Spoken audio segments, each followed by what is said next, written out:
아침 신문 귀로 읽으세요. 김용민의 조간 브리핑. 떠나요 둘이서 모든 것 훌훌 버리고. 안녕하세요, 국민TV 조합원 여러분. 제주 산책입니다. 제주 산책은 국민TV 조합원이자 토종 제주인이 운영하는 여행사로 여러분이 제주 여행을 합리적인 가격에 가실 수 있도록 도와드리고 있습니다. 금액은 얼마지? 믿을 수 있을까? 바가지 씌우지는 않을까 하는 불안들 모두 날려버릴 수 있는 여행사 제주 산책.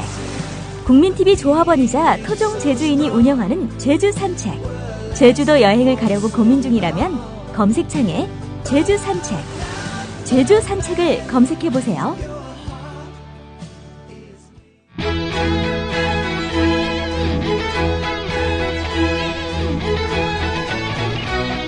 미디어 협동조합 국민TV 개국기념 특강 신춘 2014 대한민국을 말하다.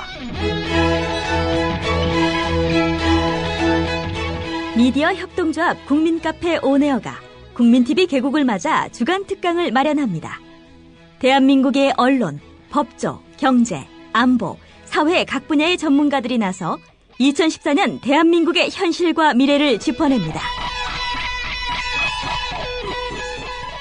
3월 24일 월요일 서화숙 한국일보 선임기자, 3월 25일 화요일 이정열 전 창원지법 부장판사, 3월 26일 수요일 선대인 경제연구소장, 3월 27일 목요일 김종대 디펜스 21 플러스 편집장, 3월 28일 금요일 홍세화 말과 활 발행인이 시대의 화두를 제시합니다.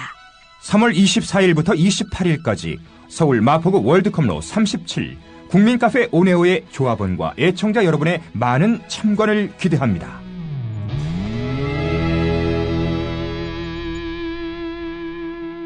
(3월 27일) 목요일까지는 저녁 7시 반, 3월 28일 금요일 홍세화 발행인 강연만 오후 5시에 시작됩니다. 네, 김용민 PD와 함께하는 조간 브리핑입니다. 안녕하십니까? 네, 안녕하십니까? 예. 이 조선일보에 대한 비판을 매일 하시는데, 예. 오늘 또 일단 첫 기사로 꼽은 건 조선일보 일면입니다. 예, 그렇습니다. 경향신문과 한겨레를 뺀 나머지 7개 조간신문이요. 독일 베를린 브란덴부르크 문 앞에 선 박근혜 대통령과 베를린 시장의 투샷 사진을 일면에 걸었습니다. 예. 자, 그런데 이 사진을 실은 7개 조간신문 가운데 조선일보만 제목을 이렇게 달았습니다. 아버지처럼 통일의 문에 서다. 예. 1964년 12월 11일에 박정희 전 대통령이 당시 이제 독일을 방문했을 때, 예. 브란덴부르크 문에 섰던 모양이죠. 베를린 장벽을 둘러봤는데, 지금은 이 브란덴부르크 문이 통일의 문이 됐습니다. 통일이 됐으니까요. 예. 예. 그래서 비슷한 장소에 박근혜 대통령이 갔다. 이런 거를 아버지처럼 통일의 문에 서다. 일면 제목으로 달았습니다. 예. 뉴욕타임스가 그럴 리는 없겠지만, 예. 예를 들면 아버지 부시가 판문점에 왔었고, 네. 또 아들 부시가 왔었다. 네. 그러면 아버지처럼 어디에 또 서다. 네. 이런 보도 안 하지. 이런 제목 안 달죠. 예. 너무 나쁘끄러워서 말이죠. 예, 확실하게 지금 박근혜 대통령 찬양의 제목으로 볼 수밖에 없습니다. 시사인의 고재열 기자가요, 박근혜 대통령에 대한 일부 노인층의 맹목적인 지지를 이렇게 표현했더군요. 박근혜 대통령에 대한 지지, 이건 정책과 사안, 이념에 따른 지지가 아니라 혈통에 대한 지지일 뿐이다. 이렇게 말이죠. 예. 조선일보의 의도는 이래 보입니다. 아버지 박정희 대통령을 떠올리게 함으로써 박정희를 지지하는 상당수 조선일보 독자들에게 개발시대의 향수를 자극하고, 아울러 박정희를 모르는 세대에게는 그가 존경받을 만한 지도자였음을 각인시키는 그런 효과를 노린 것이 아닌가, 이렇게 추정이 됩니다. 예. 이런 박정희 대통령을 통합진보당 이정희 대선 후보는 다카키 마사오라고 했으니 말이죠. 네. 예. 얼마나 밉겠습니까? 예. 예. 조선일보에 논란이 될 만한 기사 또 있죠? 네. 오미안 정치면에 나온 기사인데 요 파장이 있을 것 같습니다. 새정치민주연합 어제 창당을 하지 않았습니까? 예. 창당을 주도한 핵심부 누굽니까? 안철수, 김한길 공동대표 아니겠습니까? 자, 이들로 상징되는 당 주류에서 민주당 출신 의원 126명 전원의 소속 계파와 이념 성향을 분석한 문건을 작성했다라면서 조선일보가 그 내용을 그대로 지면에 실었습니다. 예. 126명 의원들, 이념 또 계파 모두 다 적시를 한 것입니다. 따져봤더니 친노가 55명, 비노가 71명, 문재인 계파는 33명, 뭐 이렇다는 겁니다. 친노도 비노도 없다던 지도부에게 왜 이런 문건이 전달됐을까요? 자, 보면 친노 세력 중 최대 계파는 문재인 의원 계파로 노영민, 윤호중, 전해철 의원 해서 33명이었고 정세균 의원 계파는 전병헌, 김진표 의원 해서 13명이었다는 겁니다. 자, 아무개 의원은 어떤 계열이고 또 이념 성향이 어떠한지를 분류한 이 내용, 당사자들의 반발은 물론이고 당내 친노, 비노 간의 갈등 구조를 더욱 키울 것으로 보입니다. 예. 자, 이 흥미로운 부분은요. 친노로부터 정동영기라면서 지탄을 받은 바 있던 정청래 의원은 범친노에다가 진보로 분류가 됐고요. 조경태 의원, 이분은 쇄신파면서 중도로 분류가 됐습니다. 근데 조경태 의원은 스스로 본인을 진정한 친노라고 밝힌 바 있었거든요. 예. 네. 자, 조선일보가 새정치민주연합에 선사하는 창당 선물, 즉 빅엿이었습니다. 예. 이게 이제 민주당 당내에서 나왔다는 거죠. 예. 그리고 조선일보가 입수했다는 거고요. 김한길, 안철수 두 사람 주변에서 작성이 됐다는 겁니다. 예. 본지 단독 입수라고 네. 이렇게 돼 있군요. 그렇습니다. 이 조선일보가 노린 것은요. 우선 이 문건을 누가 만들었나를 놓고 당내 친노와 비노의 갈등이 촉발되기를 기대한 면이 있고요. 예. 그 다음은 이 문건에 따라서 선명성을 띠면서 대정부 투쟁 전면에 나서고 있는 친노 또 진보 성향 의원들을 포위하려는 것이요. 이들의 외연을 막으려 하는 것입니다. 아마 그 효과도 노린 것 같습니다.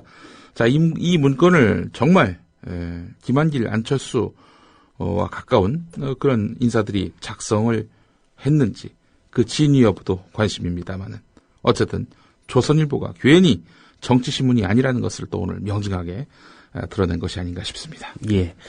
조선일보 기사를 하나 더 살펴봐야 될 것 같은데요. 예. 행여 야당에게 유리한 무상복지 캠페인, 이게 이제 선거 쟁점으로 떠오르지 못하기 위한 좀 술수 아닌가? 네. 이런 분석이 좀 가능할 것 같은데요. 예, 복지의 역설이라는 제목의 시리즈 기획기사 4번째입니다.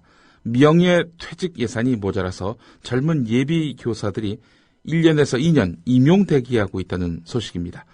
8면을 보면은 예비 초등학교 교사 5,594명이 대기하고 있는 현실을 짚었는데요. 예. 올해 서울의 초등학교 교사는 42명 발령된 정도고 작년에 10% 수준으로 임용 규모가 축소됐다는 겁니다.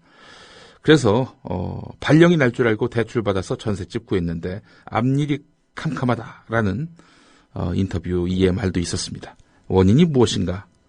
조선일보가 밝힌 건 예산이 줄어섭니다. 무상교육, 무상복지 예산이 늘어서라는 부분도 나오는데 두어 마디 나옵니다. 그런데 이것은 어디까지나 자의적 해석의 영역으로 보입니다. 조선일보는 진짜 이게 무상복지의 역설이 맞다면 구체적이고 객관적인 산출 근거를 내놔야 하는데 그런 게 예. 없어요. 그냥 무상교육, 무상복지 예산이 늘어서 그냥 자기들의 일방적인 주장만 두 번 다루고 이번 사태의 배경은 무상복지 때문이다. 이렇게 규정하고 있습니다. 누군가 지나가는 말로 그런 말을 하면은 그게 곧 근거가 됩니다. 예. 어제도 보면은 양팥값 폭락이 대형마트의 의무 휴업 때문이라는 그야말로 이 독보적인 해석 예. 소개해드리지 않았습니까? 이것도 마찬가지입니다. 자, 근거도 없이 이거는 무상복지 예산 때문이다 라고 한 줄 적어 넣으면 그게 곧 근거가 되는 조선일보식 논법. 이렇게 기사를 쓰면은 정상적이고 양식 있는 언론사의 데스크는 수습 교육을 누구한테 받았느냐 이런 이야기를 하지 않을까요? 예, 조선일보는 이게 기사화됩니다. 예. 아니면 기사를 데스킹 보면서 고치든지 예, 바로 잡으라고 해야 되겠죠. 혹은 멀쩡한 기사인데 예. 여기다가 무상복지 때문이다라고 데스크가 가필한 것은 아니지 하는 또 의혹도 갖지 않을 수가 없습니다. 예. 오늘 한겨레가 사설과 칼럼으로 조선일보의 2014 한국신문상 수상 반박을 했습니다. 예, 최동욱 찍어내기에 근거가 됐던 최동욱 전 총장에게 혼외 자식이 있다. 이 보도. 이 한국신문상을 수상하지 않았습니까? 예, 숨겼다였죠. 예. 그렇죠. 숨기지 않았으면 문제를 안 삼으려고 했는데 숨겼기 때문에 문제를 삼은 건지는 모르겠습니다만 예. 헤드라인은 숨겼다였습니다. 예. 자, 그 정석국 칼럼입니다. 제목 용기 있는 조선일보에게 바란다. 이겁니다. 33면에 있는데요. 예. 자, 그 내용입니다. 그처럼 권력자의 탈선된 사생활을 용기 있게 보도했던 조선일보가 최동욱 전 총장보다는 훨씬 막강한 권력자들에 대해서는 어떤 태도를 보였을까? 국정원 대선 개입 사건이 본격적으로 불거지기 시작한 지난해 4월 24일 조선일보는 이례적으로 기명 칼럼을 일면에 배치하면서 노골적으로 국정원을 감쌌다. 이 칼럼은 국정원 김하영 씨는 대선 전 4개월 동안 댓글 120개를 달았다. 하루 평균 1개꼴로 한두 줄짜리 짤막한 댓글을 올린 것이다.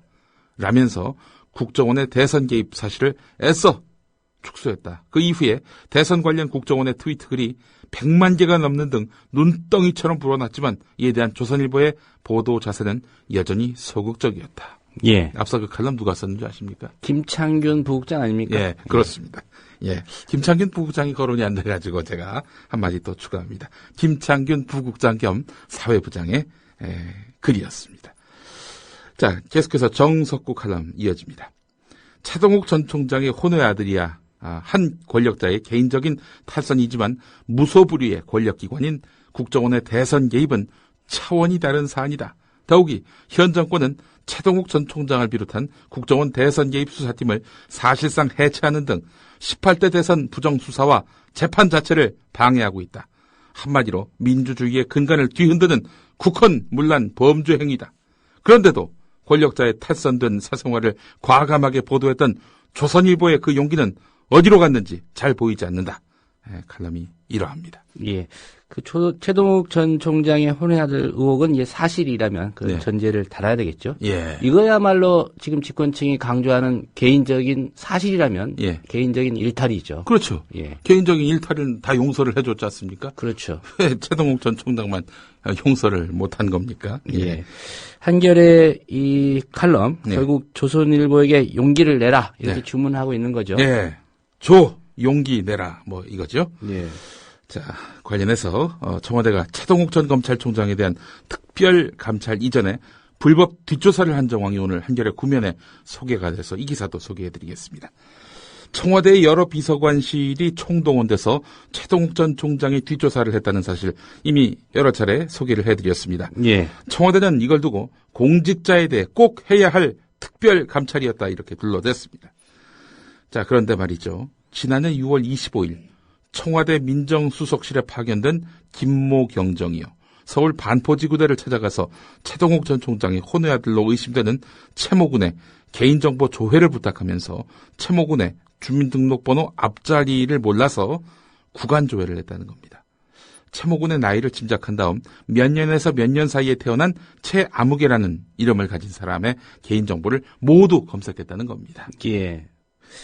이게 구체적으로 어떤 의미를 갖습니까? 예. 대통령 비서실 직제 규정을 보게 되면요. 특별감찰반이 감찰 업무를 할 때에는 법령에 위반되거나 강제 처분에 의하지 아니하는 방법을 활용해야 한다. 그러니까 합법적으로 정보를 취득해야 한다. 이런 얘기죠. 근데 예. 이게 불법적으로 취득했다는 겁니다. 김모 경정은 반포지구대에 신분증을 제시한 다음 개인정보 조회를 부탁한 것으로 알려졌는데요. 자, 이와 관련해서 검찰 관계자는 검찰 수사관이 비리 첩보를 확인하겠다면서 아무데나 찾아가서 신분증 내보이고 개인정보를 확인할 수 있다는 얘기인데 그거 불법이다. 정식으로 기관 사이에 공문을 통해서 개인정보를 확보할 수 있다. 공직자 감찰도 당연히 그 규정에 따라야 한다라고 말을 했습니다. 자, 따지고 보니까 이 김모 경정뿐이 아니었습니다. 청와대 교육문화수석실과 고용복지수석실도 국민건강보험공단에 공문을 보내지 않은 채 최모 군과 어머니 임모 씨의 정보 조회를 부탁했다는 겁니다. 예. 제가 임모 씨라면 이거 국가를 상대로 소송 겁니다. 예.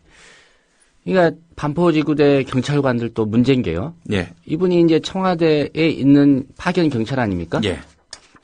그 신분증 보여주니까 청와대에서 나오신 분이니까 네. 하고 또 응했겠군요. 예, 그렇습니다. 예. 또 하나 의심스러운 대목이요. 네. 민정수석실도 모르는 최모군의 주민번호. 네. 이거를 총무비서관실 그 조호영 행정관 이미 알고 있었다. 이런 얘기 아닙니까? 예, 그렇습니다. 김모 경정이 최모군의 정보를 조회한 시점보다 2주일이나 앞선 6월 11일. 그러니까 이제 이 김모 경정이 반포지구대를 찾아간 날이 6월 25일이었거든요. 예. 근데 그보다 2주 앞선 6월 11일 청와대 총무비서관실 조호영 행정관은요. 서울 서초구청 조희재 행정지원국장에게 최모군의 정확한 주민등록번호를 건네면서 가족관계등록부 조회를 부탁했다는 겁니다. 민정수석실 소속의 경찰도 모르는 주민등록번호를 총무비서관실 조호영 행정관은 이미 알고 있었다는 겁니다. 민정수석실이 움직이기 전에 다른 곳에서 불법 사찰에 나섰다고 볼 수 있는 대목인데요. 민정수석실이 움직인 거 이걸 두고 특별감찰, 합당한 그리고 합법적인 특별감찰이라고 얘기를 했는데 예. 그 이전에 이루어진 그런 감찰은 불법 사찰이라고 볼 수밖에 없는 거 아니겠습니까? 그렇다면 이 총무비서관실의 이 행위는 뭐라고 둘러댈지 예, 궁금합니다. 개인적 일탈이라고 하겠죠. 뭐. 예. 예. 자, 그런데 총무비서관실 이 총무비서관이 누구냐? 이재만. 이른바 3인방 중에 한 명이고요. 예. 또 조호영 행정관 이 양반이 했던 청와대 내 역할은 청와대 시설 관리 뭐 이런 겁니다. 근데 이런 분이 이 일에 왜 관여를 했는지 또 주민등록번호는 어떻게 확보를 했는지 이거 총체적으로 짚어봐야 될 대목입니다. 예. 과학 수사가 필요해 보입니다. 네. 예. 비정상의 정상화가 시급해 보입니다. 네. 판사 출신의 비언론계 출신 인사, 방송통신위원회에 대해서 논란이 됐는데 네. 이분이 언론계와 깊은 인연이 있었다고요? 예, 어제 미디어 오늘이 보도했고 오늘 한겨레가 8면에 실은 기사입니다. 한겨레가 안 실을 수가 없습니다. 왜냐? 판사 출신인 최성준 방송통신위원장 후보. 알고 봤더니 한국 언론사에서 심각한 언론 자유 침해 사례 가운데 하나로 꼽히는 1989년 한겨레 압수수색 때 영장을 발부해준 판사인 것으로 드러났기 때문입니다. 예, 언론계와 깊은 인연이 있군요. 예, 그렇습니다. 국가안전기획부, 그러니까 지금의 국정원이죠. 이 국정원이 당시에 윤재걸 한겨레 기자가 서경원 평민당 의원의 방북권을 취재한 것과 관련해서 이제 취재 자료를 압수하겠다면서 한겨레 신문사 사옥을 상대로 압수수색에 나섰습니다. 예. 지금의 국정원은 직원과 경찰 무려 800여 명을 동원했고요. 신문사 사옥인데 쇠망치로 철문을 부수고 한겨레 편집국에 난입했습니다. 스크럼을 짜고 저지하던 한겨레 직원들은 연행당했고요. 자, 이 최성준 후보자는 당시 한겨레 기자에 대한 구속영장도 발부했는데요. 언론 자유 보장에 힘써야 할 기관의 수장으로서 과연 자격이 있느냐? 이게 곧 있을 국회 인사청문회의 쟁점으로 떠오를 것으로 보입니다. 예. 최성준 후보자 이와 관련해서 어떤 입장을 밝혔느냐? 당시 압수수색 영장 청구서에는 사진 등 범행 입증 자료라고 돼 있는데 포괄적인 압수수색은 언론 자유 침해의 우려가 있기 때문에 입북대의 사진과 메모지로 한정했다. 그러니까 사진과 메모지만 압수하라. 이렇게 자기는 축소해서 압수수색 대상을 이렇게 특정했다. 이렇게 밝혔습니다. 그러니까 자기도 그 와중에 언론 자유에 대해서 심도 깊은 그런 고민과 또 판단을 했었다. 이런 이야기죠. 예, 요거 압수해 오는데 800여 명이 동원됐다 이 얘기죠. 소망치까지 동원되고 말이죠. 예. 네, 오늘 한국일보에도 주목할 만한 기사가 실렸습니다. 일면 기사입니다. 예. 요거 또 상당히 파장이 있을 것 같은데요. 일본 정부가 말이죠. 지난주 서울에서 위안부 피해 할머니 측과 접촉한 사실이 확인됐다는 겁니다. 외교 소식통 말에 따른 건데요. 야마모토 야스시 일본 외무성 아시아 대양주국 지역정책과장과 주한 일본 대사관 소속 참사관이 지난 17일 서울 시내 한 호텔에서 생존한 일본군 위안부 피해 할머니 후원시설인 나눔의 집 관계자와 만났다고 합니다. 예. 일본 정부 요청에 따라 이루어진 것이라고 하는데요. 애초에 일본 측은 위안부 피해 할머니들과 직접 만나기를 희망했지만 할머니들은 아직 시기상조라고 판단해서 나눔의 집 관계자를 대신 보낸 것으로 알려졌습니다. 우리 정부와 위안부 피해자 문제를 본격적으로 논의하기에 앞서서 당사자인 피해 할머니들의 요구사항을 파악하기 위한 취지로 알려졌습니다. 자, 일본 정부 인사가 위안부 피해 할머니 측과 만난 것은 처음이기 때문에 다음 달 중순 한일 국장급 협의를 앞두고 일본의 태도 변화가 있을지 주목됩니다. 예. 일당 5억짜리 황제노역 예. 네, 결국 중단이 됐군요. 예, 그렇습니다. 벌금 224억 원 어떻게든 찾아서 강제로 환수시키겠다. 예, 검찰이 이런 입장을 정리했습니다. 그래서 어제 허재호 전 대주그룹 회장이 풀려났습니다. 노역형 안 시키고 이제는 있는 돈 다 뜯어내겠다라는 의지 차원입니다. 자, 오늘 한겨레 일면 기사를 보니까 말이죠. 예. 검찰의 한 관계자의 말이 주목됩니다. 금융정보 분석원이 통보한 2천만 원 이상 고액 현금 거래 정보를 최근 뒤져봤더니 허재호 전 회장의 거래가 다수 발견됐다는 겁니다.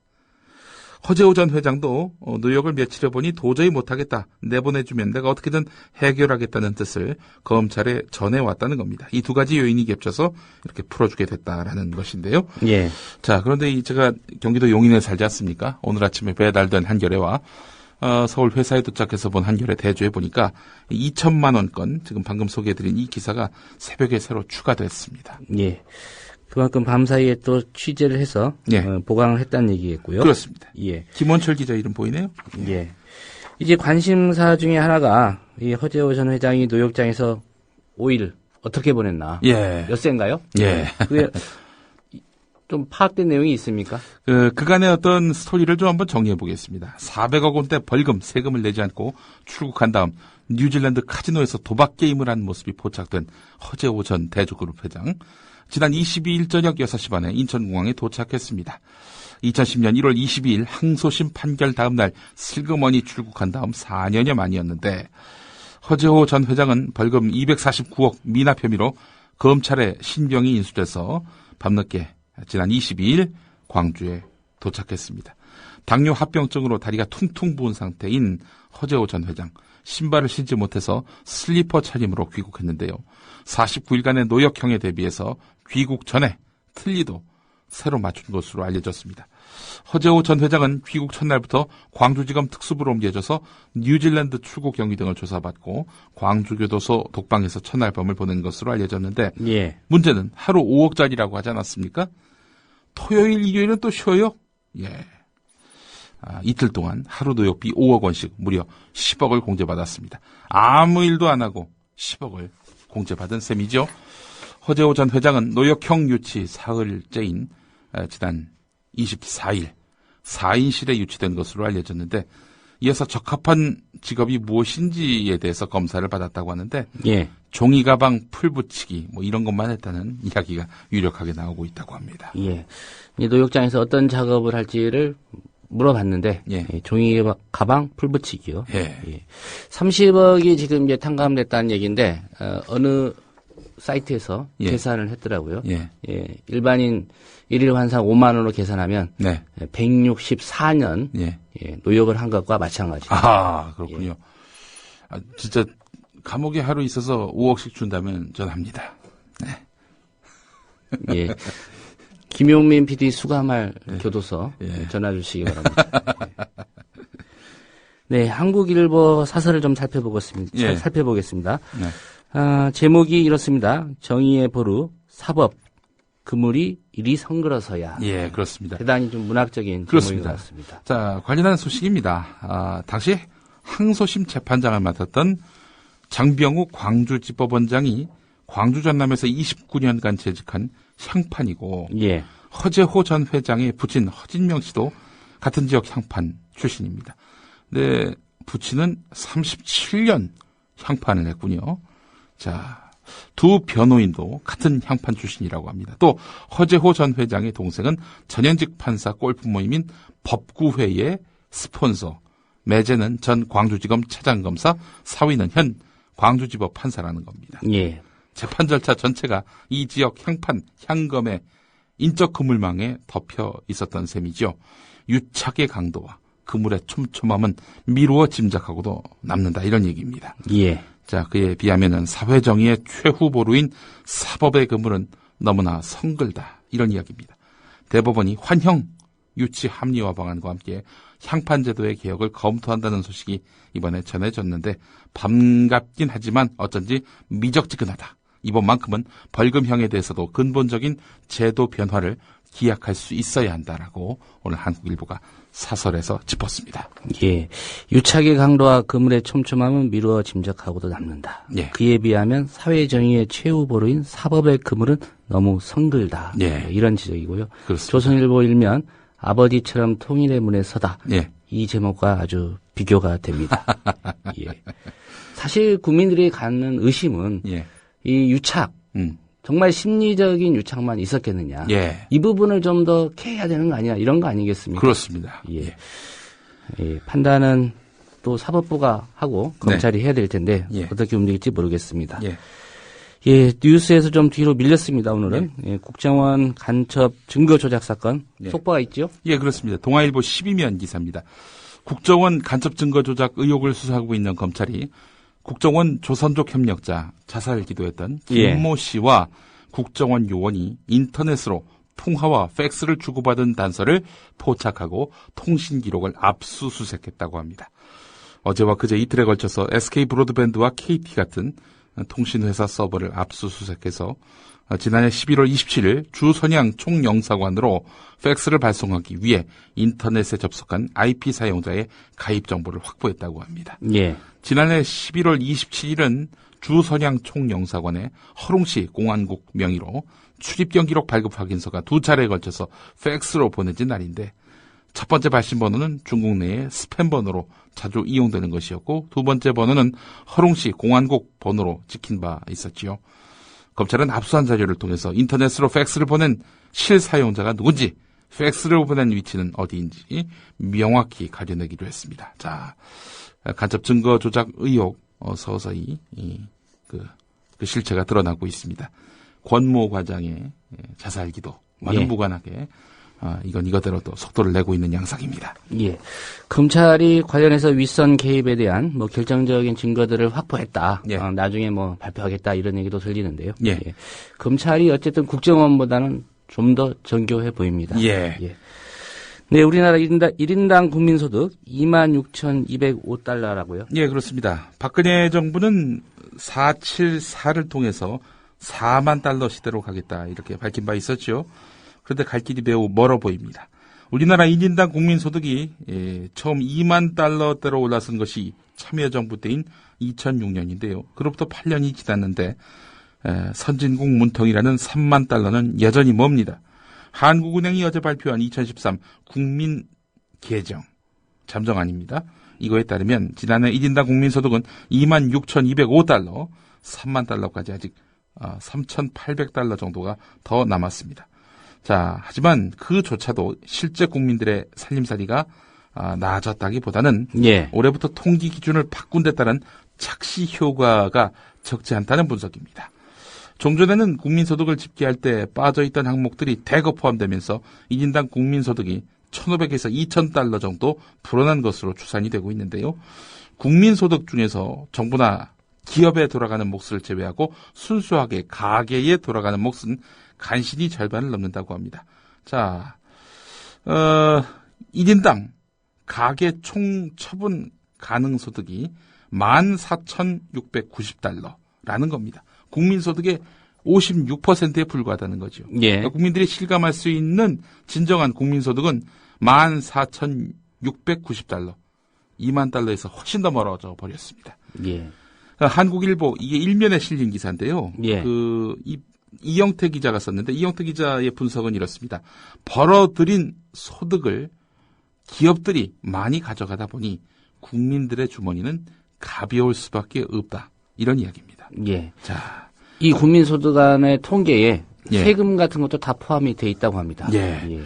자, 그렇다면은 이게 14,690달러로 보는 것이 아무래도 정확할 것 같습니다. 4만 달러?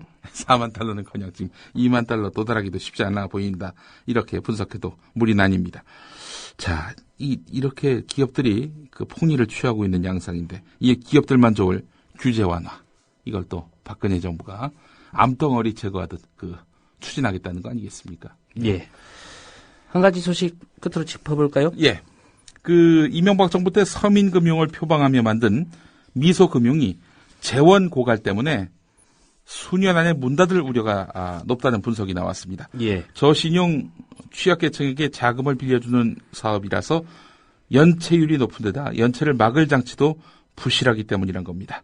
경향신문이 단독 입수한 자료를 오늘 일면에서 볼 수 있을 텐데요. 예. 금융연구원은 금리 인상을 대안으로 내놨지만은 미소금융 취지에 어긋나서 논란이 예상된다. 또 이런 내용도 있습니다. 예. 미소금융이 썩소금융이 되는 썩소 건가? 금융이 돼가고 네, 있습니다. 모르겠습니다. 네, 오늘 브리핑 잘 들었습니다. 고맙습니다. 네, 김용민 PD였습니다. 새누리당 정몽준과 김황식의 뜨거운 대결이 경선 흥행의 필수 요소라고 믿고 있는 가운데 언론들은 열심히 이를 전하고 있는데 주거니 받거니 마치 각본이 있는 듯한 정몽준과 김황식의 말꼬리 잡기. 들어보시지요. 6사 지방선거 서울시장 경선을 앞두고 새누리당 후보 김황식 전 총리와 정몽준 의원의 치열한 신경전이 이어지고 있습니다. 지금부터 열심히 해서 야구로 말하자면은 역전 굿바이 히트를 치는 그러한 노력을 다하겠습니다. 여러분 아시다시피 정몽준 의원 대단히 매력적인 분이죠. 꼭 부러운 것은 아닙니다만은 돈도 많으시고요. 얼마 야구로 치면 한 5대 얼마가 되면 앞서가는 사람이 되게 이깁니다. 네. 김 총리 연세가 있으신데 너무 무리하지 마시고. 네, 정몽준 후보하고 제가 알기로는 3살 차이입니다. 어때요? 여러분들 동료 기자들 3살 차이에 그렇게 저분 나하고는 많이 차이가 나는 나이다 이렇게 생각하십니까? 그건 여러분이 판단해 주시기 바라고요. 말씀하시면서 서울이 대한민국의 심장이라는 그 표현이 참 좋은데 그건 제가 2주일 전에 먼저 썼거든요. 서울이 대한민국의 심장이라는 이야기는 오래전부터 한간에서 쓰여지는 그런 단어로 저는 말로 알고 있습니다. 그러나 최근에 쓰셨다면은 제가 존중을. 네. 정치 경험 제로의 김황식, 뭘 믿고 출마를 결행했나. JTBC 인터뷰를 들어보면 김기춘 비서실장과 상의를 했다고 해서 논란이 좀 됐었는데 김기춘 비서실장과는 어떤 관계인가요, 원래? 예. 짧은 시간에 다 이야기할 수 없지만은 법조계 선후배일 뿐만 아니라 그리고 여러 가지 인간적인 관계에 있어서도 교류가 깊은 사이입니다. 집안도 잘 아신다고. 잘 아는 사이입니다. 네. 새누리당의 주류 친박이 김황식 후보님을 밀고 있다라는 얘기가 계속 나오고 있습니다. 밀고 있습니까? 예. 박근혜 정부 성공을 위해서 또 소위 친박계 인사들이 저를 많이 돕고 있는 것은 사실입니다. 예. 그런 말씀을 안 하셔도 김황식이 친박 후보라는 데에 다른 의견을 갖는 사람은 없는 듯. 최근 돌아가는 당 상황을 보면 새누리당 공천관리위원회가 정몽준, 김황식, 이해운 3명의 후보를 다시 2명으로 줄이는 방안을 놓고 고심하고 있습니다. 지난 주말 실시한 여론조사에서 이해운 최고위원의 지지율이 한 자릿대로 낮게 나오면서 컷오프 대상으로 지정하자는 의견이 나온 겁니다. 그래서 서울의 경우 김황식, 이해훈, 정몽준 후보에 대해서 정밀 여론조사를 다시 실시합니다. 친박표가 김 전 총리와 이 최고위원으로 나뉘는 걸 막고 정몽준 의원과 김 전 총리 간 양자 대결로 경선을 흥행시키려는 전략으로도 해석됩니다. 이 최고위원은 전례에 없던 일이라고 반발했습니다. 그래서 짐작이 여러 가지 여러 가지 설들이 나오지만 그 설들 중에 하나를 소개한다면 워낙 현장표에 강하고 지난번 전당대회 때도 여론조사는 제가 거의 꼴찌였지만 현장표에서 1등이 나와서 종합 2등을 했습니다. 그래서 현장 당원대표가 워낙 강하니까 좀 미리 빼고 싶은, 그래서 특정 후보에게 좀 몰아주고 싶은 그런 분이 좀 하는 거 아니냐 이런 얘기들이 많아요. 그 특정 후보는 누굽니까? 당에 이제 공천 기준을 정하고 있는 뭐라고 알고 계시면 되겠습니다. 김황식 후보의 새로운 이름 뭐가 되겠습니다. 칠선의 정치인, 현대가의 기업인, 축구인 여러 가지 수식어가 다니는데 그중에서 제일 마음에 드는 수식어는 어떤 겁니까? 제일 마음에 드는 거예요? 그냥 뭐 몽준이라는 표현을 제일 좋아합니다. 몽준아 이렇게 불러주시면 항상 고맙죠. 사람들이 SBS에 몽준이 나왔네 뭐 이렇게 네 그렇게 해주시면 감사하겠습니다. 네, 알겠습니다.